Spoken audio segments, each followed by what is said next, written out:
This is Malika Michelle from thejasminebrand.com, and we're chatting with Miss Kimberly Smedley. How are you, ma'am? I'm doing fine. How are you, Malika? I am well. So you have cultivated this title for yourself as kind of like the backdoor surgeon almost, or the how would you say it? The backside surgeon. I don't know. I think I don't think I really titled myself that. I think it's something that just really happened because of what I did since 1999.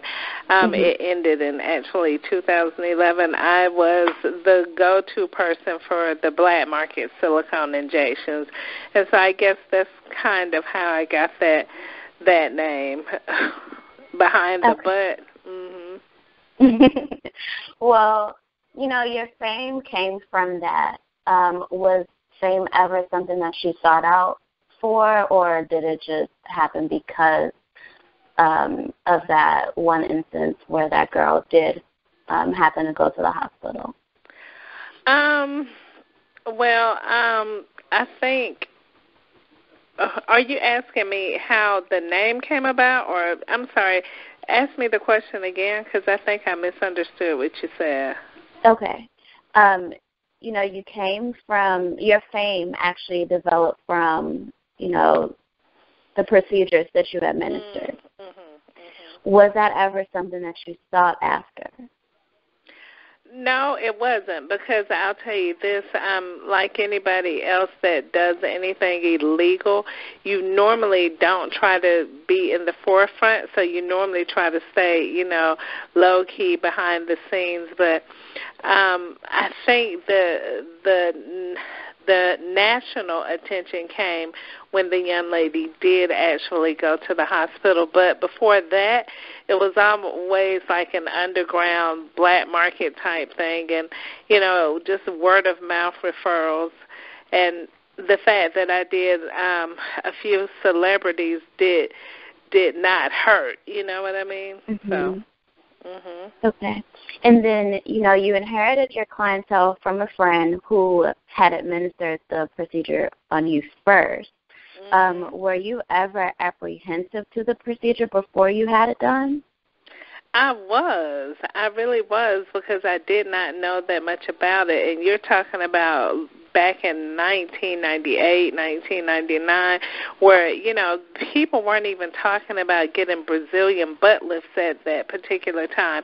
At that time, most of the transgenders were the ones that you would see with the butt and the hips, and, they were putting the silicone into their cheeks and into their breasts, because this is where, for a lot of people don't know that the silicone injections actually started in the transgender community, because we're talking about back then, there weren't doctors here in the U.S. that were actually doing Brazilian butt lifts, hips on women, let alone transgenders. So they were always looking for an alternate route. So, yeah, I was a little apprehensive, but because I knew it was something that I wanted, because I never had a butt, I think I was just more excited than anything, Okay.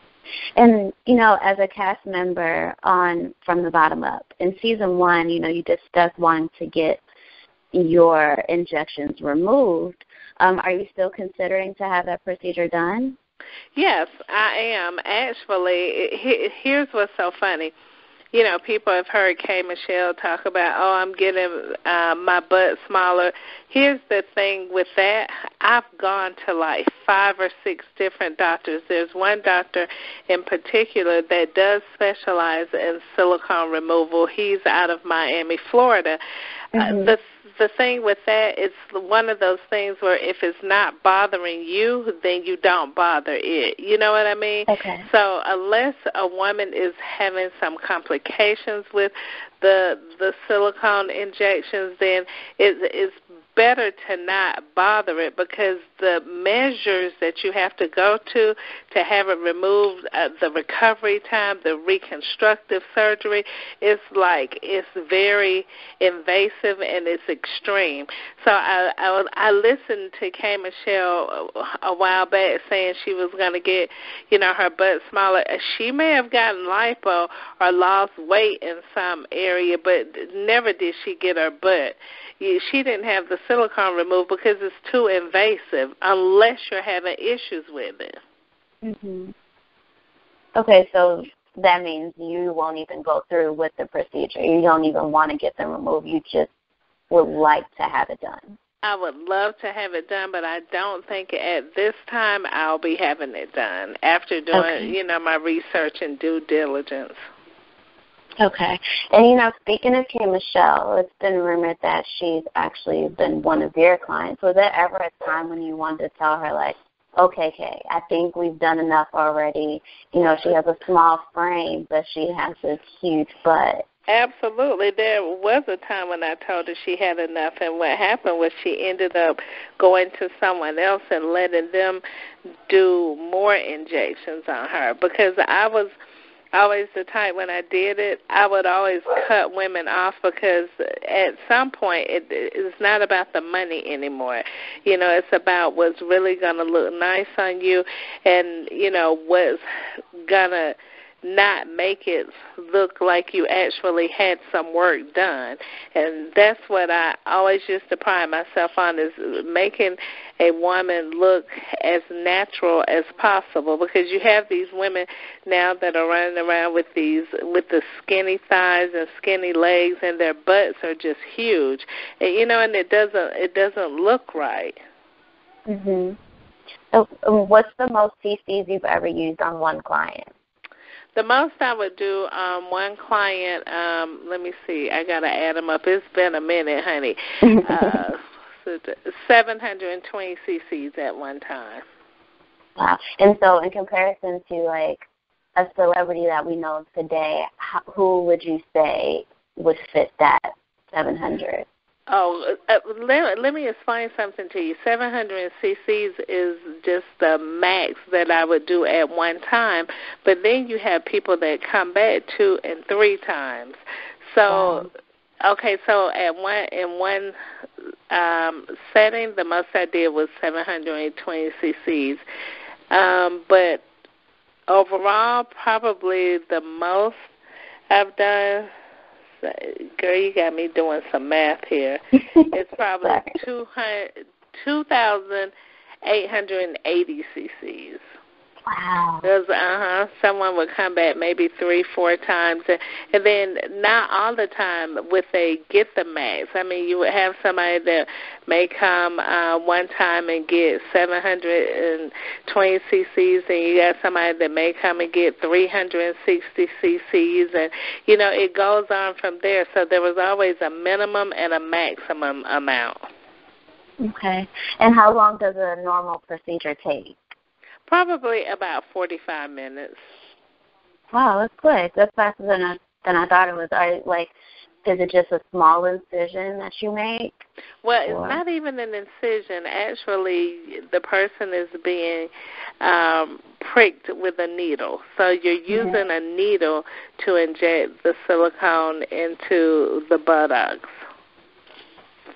Okay. And then, once you remove the needle and you're done with that particular area, then you seal it up and you move on to the next area.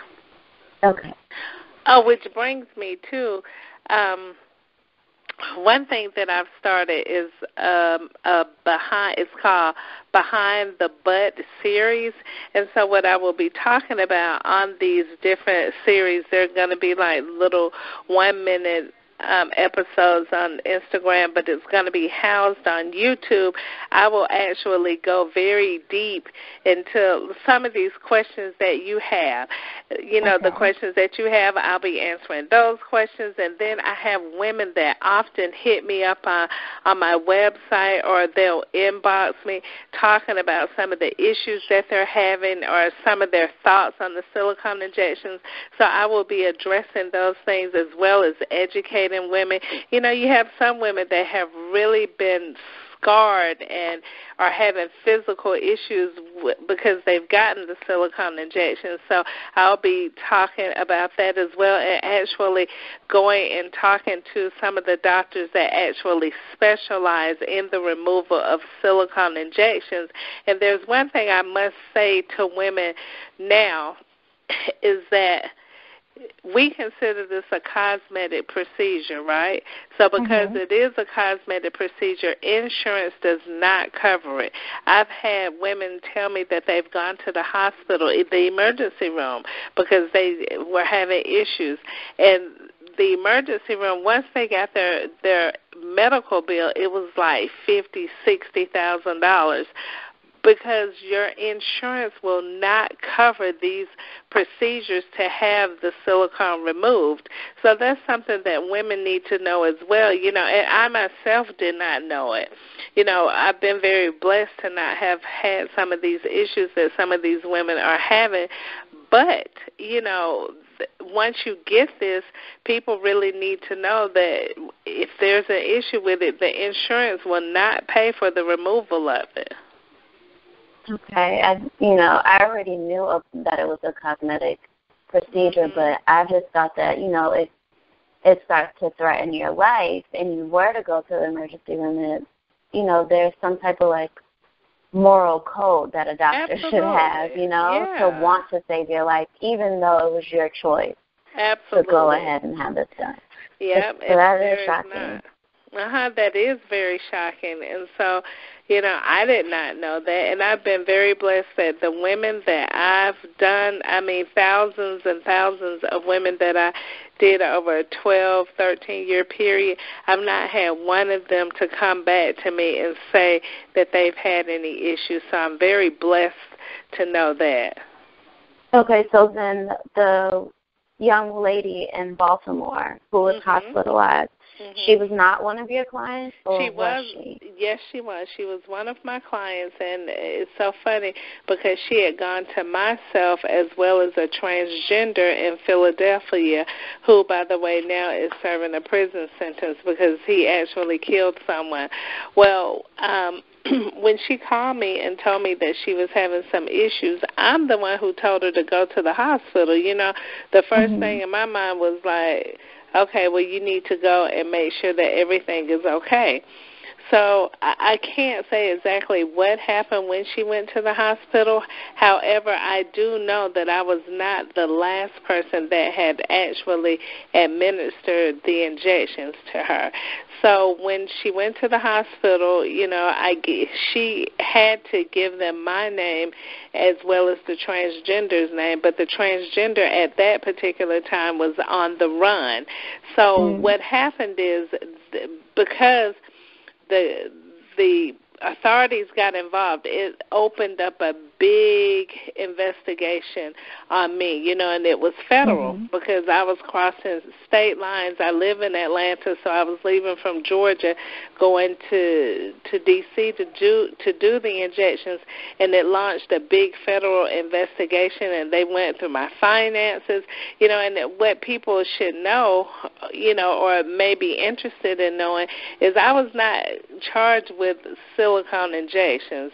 I was actually charged with conspiracy to commit interstate commerce of a mislabeled, misbranded device.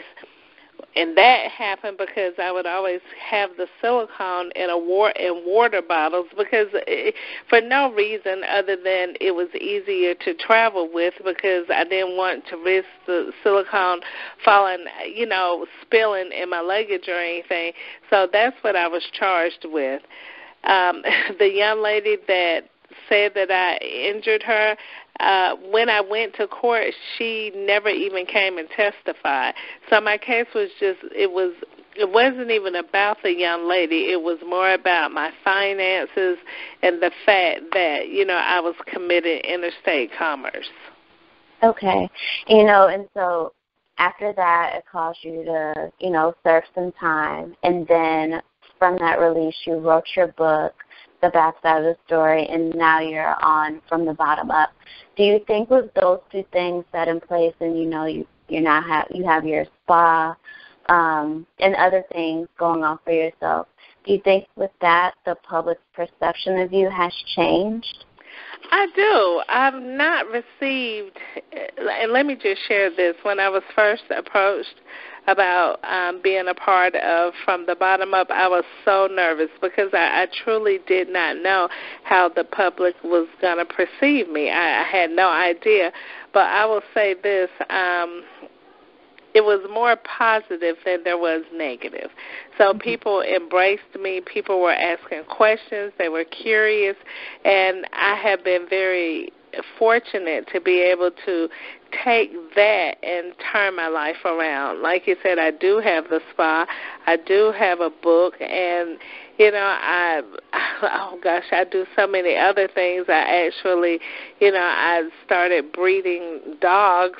So, and then this thing with Behind the Butt series.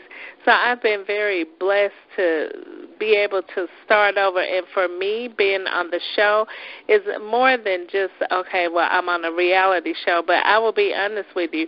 For me to come home and get on a reality show, for me it was about accountability as well, okay? So now I'm in the public eye, so I know now I can't go back and forth, dibbling with this and doing this. And so it has worked out quite well for me. I can honestly say that. Okay. With you being a previous student to learning how to administer the procedure, did you ever teach that to anyone else to kind of pass on your inheritance? I did not. I didn't. Okay. And, if you never got caught, if the feds never caught up to you, do you think that you'd still be in business today? Honestly, yes. And I will say this. Part of it definitely was for the money, but the other part is gratification. When you see a woman, and I could relate to these women that had never had a butt at all. When you provide a service to them and they get up and they're crying, telling you, thank you so much, Miss Kim, I have something I've never had before. Or you see that stripper that is trying to feed her kids and the competition is there, and she's like, well, if I could just get my butt just a little bit bigger, I know I'll be okay. And you give them what they desire, and they call you and say, you know what, my money doubled. It was those things that kind of helped to fuel that grandiose behavior.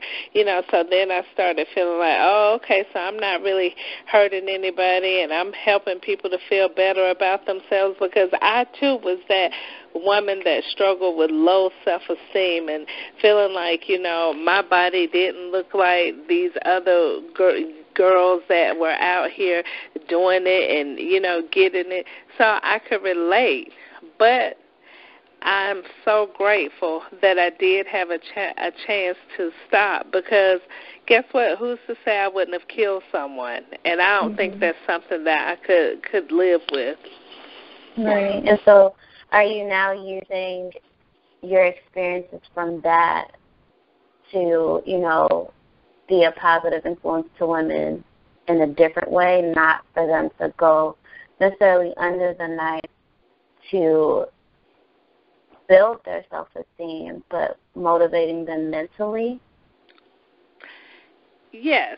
So I like to say this. Let me be clear on this. I am so not against cosmetic surgery, but I will say this. You have to make sure that it's for the right reasons. Definitely we'll always have some issues that we're not pleased with. Some women will always struggle with low self-esteem simply because what has been imposed on us through the media and someone else's opinion of what we should look like.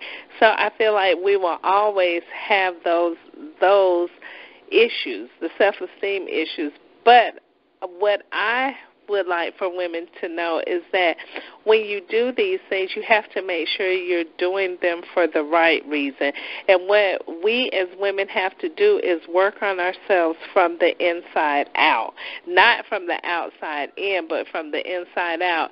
And so I'm totally not against it, but what I do talk to women about, and I go and I speak to women often about,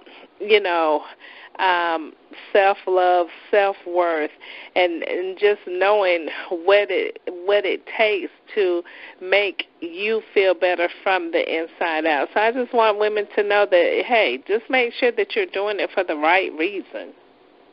Right. Okay. And so let's backpedal a little bit to your book, because it gives, everyone a lot of details on what you experienced throughout your 12 years in the industry. And, just reading all the Amazon reviews, everyone seems to love your book because you go into such detail. Do you think that it's time that you actually say the names of some of the celebrities that you mentioned? Yeah, that has, and I do talk about, of course there's K.Michelle, but let me just share this. What I don't want to do is do that because that's what's going to help me to become known. Like I'm not that super head chick. Those celebrities that came to me, when they came to me, they were actually just clients paying for a service to get something that they wanted. Okay, so everybody knows Nicki Minaj had silicone injections. Everybody knows Tiny had silicone injections. And that's just to name a few. But here's the thing. Yeah, I can name them, but name them and then what? Okay. Well, that makes sense. Yeah. It makes sense. But in this society where everything is built off of hype sometimes, and, we know that it's not real, but we still want to know who's had it done. So we still ask the questions, but it's like what's the harm in not saying it anyway, even though we already know? I think what I should do is go back and redo the book and put the names in the book, so then if I'm going to just be saying it. No, I'm being totally honest. If I'm going to say it, then at least I can benefit from it. You know what I mean? But other than that, what's the reason? Right. And believe it or not, some of the women that I did that are actual celebrities, we still talk. It's not like we sit on the phone and text each other all the time, but we definitely have, a rapport. And so would I just want to break that just for the sake of, throwing them under the bus? I'm just a person that believes in building, good relationships. Now, who's to say that I won't ever say who some of these women are? I might, but I just, I don't think this is the time. It has not been. Nobody has ever brought me to the table and said, look, you do this, then this is what we're willing to do. Right. Okay. Well, let's just go to Nikki really quickly. I know you mentioned her very briefly throughout our conversation, and you mentioned her a little bit in your book. And recently, with her and Remy Ma and their beef, and Remy going at her butt, and we've seen pictures recently of Nikki in this red two-piece with her and Future on the boat, and I'm pretty sure you've seen it. If you haven't, I can send you a picture. But in the picture, her butt looks a little distorted. It looks a little weird. I know, but I honestly believe that was photoshopped. Okay. And all honestly, I definitely believed it was Photoshop because Nikki is the same one that'll get on stage, mind you, in a thong, fitted swimsuit with tights on. So I just don't believe that.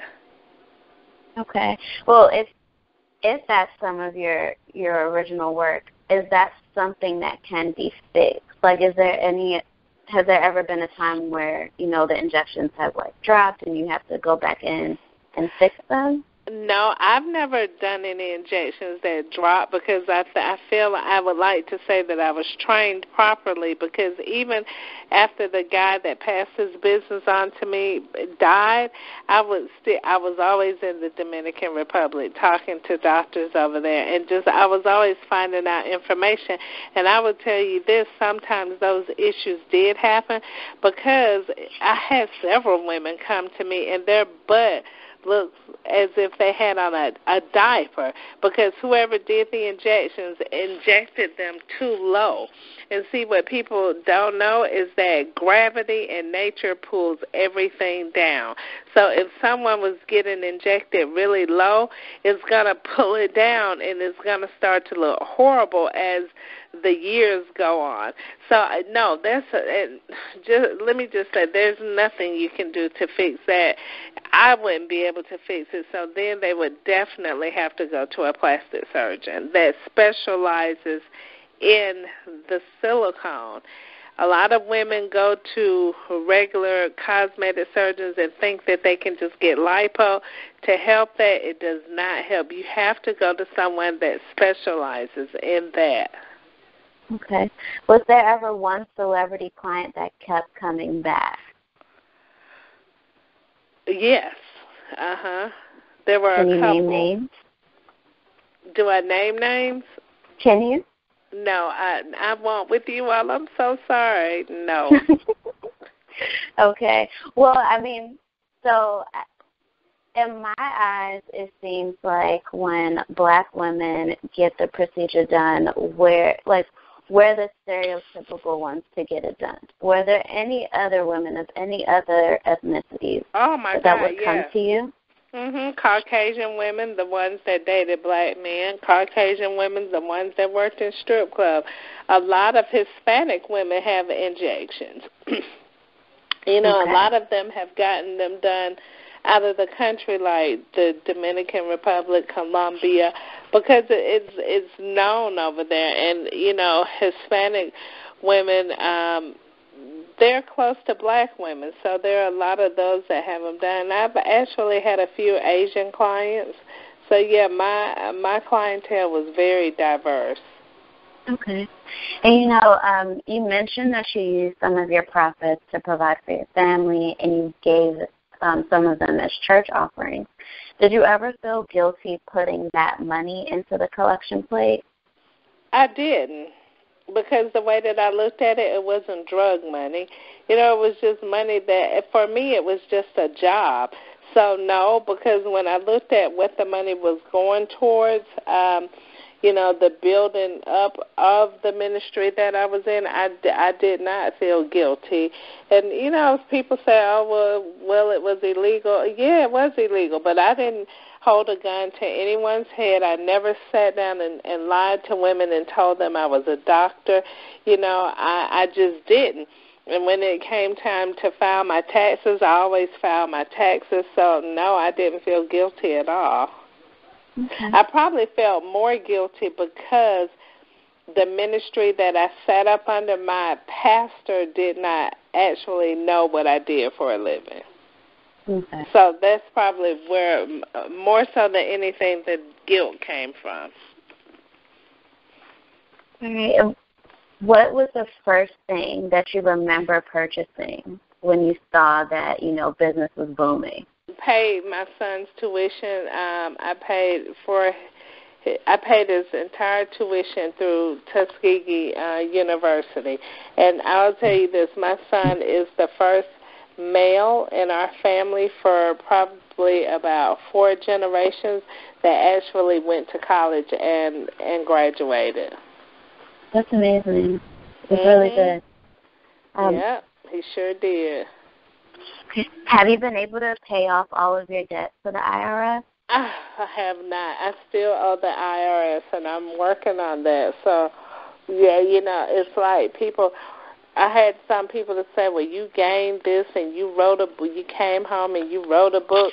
But, you know, I had to let people know that this book has not sold 1 million copies. I still am in debt with the IRS. And so a lot of things that I felt like I gained, I lost, you know. Mm-hmm. I had a house that went into foreclosure when I went to prison. You know, my daughter went through a very traumatic time, so a dramatic time. So there was a lot of things that I did lose. I lost a lot. Okay. If you could have chosen another career path to have taken, what would it have been? Oh, my God, I would have been an attorney. I always wanted to be an attorney. And I know you did hair for a while too, right? I did. Mhm.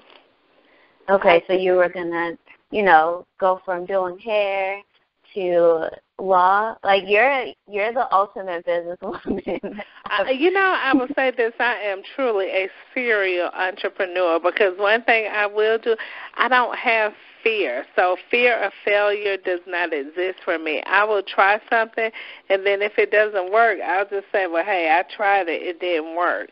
So, yeah, that's truly who I am. But that happened later on in my life, you know.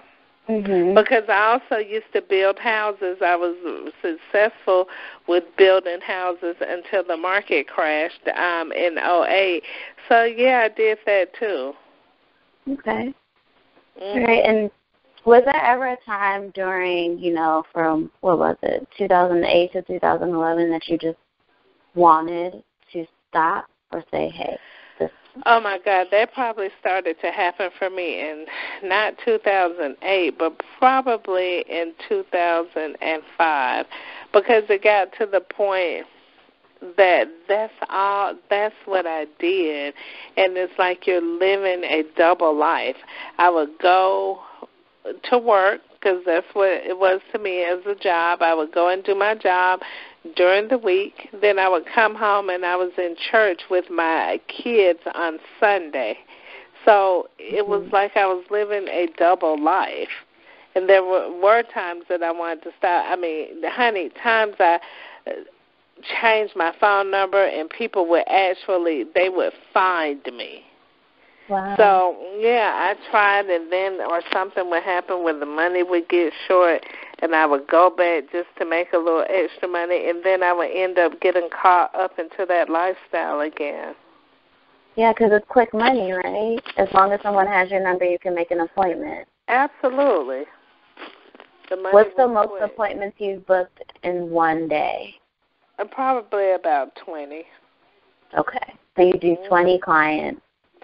Yes, I would start working early in the morning. Like when I would go to Detroit, the women would actually be lined up waiting for me, you know, and I would work all day and on up into the night. And I remember one time I was robbed, you know, this lady that I thought she and I were friends, she actually had me robbed. So there was a lot that came with it. Okay, yeah, because, I mean, people only see the glitz and the glamour if they knew what you did back then. But it's a lot of things that you probably have faced personally that we probably wouldn't even know. Absolutely, yes. And I do talk about those things, too, in the book as well. So the book, the back side of the story gives a lot of detail. You know, we know you as an author, a motivational speaker, TV personality, and you're a serial entrepreneur. Will we be seeing any more titles being added to your name in the future? Yes. Yes, you will. And I cannot say exactly what it is right now, but I'm definitely working on a few things. I just don't want to put it out there because guess what? If I don't do it, then I don't have to explain why it didn't happen. But, yes, I'm definitely working on a few other projects, and I'm excited about it. I've been told that From the Bottom Up has gotten picked up for a third season, so I'm about to start working again on that. And, you know, we'll just see what opportunities come from that. Okay. And yeah, back to the show really quickly, because I know in season 2, you were dealing with a lot, from the issues with your son to then you hiring a matchmaker to help you find love. What situation was the most difficult to deal with? The fact that my son had gone missing for a while, because there was like a period of time that I didn't speak to him for like 6 weeks. And my son, he's my youngest son, so we've always had a really close relationship. However, when I went away to prison, that relationship struggled. It struggled a lot. And so I've been working on rebuilding that relationship with him and just trying to regain his trust. And, I have to realize that he's an adult now. He's going to be 24 soon, and so he still will, do little things like, and I don't hear from him for a while. So it's challenging knowing that he still feels some type of way the fact of the matter is he feels like I left him, and I'm like, well, no, I didn't just leave you like that. So, yeah, that probably was one of the most difficult things. Okay. And how has matchmaking been for you thus far? Girl, I'm still working on it. I'm still working on it. I'm just trying to get me together. Right. That's first and foremost. All right. And so I know you have this waxing threading spa. Have you found yourself wanting to indulge in some of the salon gossip every now and then? Well, I would tell you this. We don't have a lot of that goes on because the women where I'm located, we don't have a lot of the gossip. And the women there, what I do now is I've just learned to let work be work. I go in, I'll have some, a few people that will come in town and they'll come to the spa to see if I'm there. And sometimes I'm there and sometimes they miss me. So I just really focus on trying to make that be the best business that it can possibly be. And I'm actually, working with someone else that's wanting to open up another location. So I'm just trying to stay focused so I don't really get caught up into the gossip. And there isn't much that goes on there. It's a very professional atmosphere. Okay. And with the services that you guys provide there, is that something that you need to be certified for? Do they need to go through any type of training? Absolutely. So, we do waxing and threading. So the women there are licensed estheticians. Yes, definitely. Okay. All right. What have you learned so far about yourself from being on From the Bottom Up? That I definitely have patience, and it was very difficult for me in the beginning because I've never been a person that has dealt with a group of women at one time, unless we were doing something. It would be people that I chose, like my close friends, but just dealing with women from different walks of life and different backgrounds, it was very challenging. So what I did learn is that I had a lot of patience. Well, that's good. Yeah. That's always good to learn. Like the patience. More than I thought I had, I'll tell you. Good. Well, kudos to you. I just have a few more quick questions. These are actually fun, I hope. Are there any celebrities that you see that you're like, I think that they could benefit from a butt enhancement? Oh, I see celebrities, people on the street. I'm always looking at people's butts. It's so funny because, people are like, oh, you're a buttologist. I'm like, no, I'm not. But I'm always looking at people's butts saying, oh, they need to get something done. Oh, my God, they had too much done. So I always get that. I do it all the time on a daily. Or if a woman has a nice butt, I'll be like, oh, she looks really cute. Her butt is nice. And, the people that are around me, they know, why I say it. So it's not like, dang, she's just looking at people's asses. They know where it comes from. Okay. Do you think butt injections will ever go out of style? I mean, it's an underground type thing, but I hope so. But, you will always have these women that are size 2s and size 4s that don't have any fat to have removed from anywhere. And they want a bigger butt. So I feel like there will always be a market, for the silicone injections with these women because they have no other route to take. Do I agree that it's the right route? No, it's definitely not now because you hear in the news at least once a month of some woman that has died from receiving these injections because people are coming on the scene and they're using and doing anything to these women for the sake of making a dollar. Yeah, that's and true. It's scary. So back when I was doing it, you didn't hear about people being injured, because there were only a select few people that were doing the injections. But now it's just any and everybody is actually doing these procedures. So it has become quite dangerous. And today, I know you say you have women who will contact you for advice, but do you ever have the select few that contact you trying to reel you back in? Oh, good. Yes. And the first thing I think, oh, this is a setup. I do.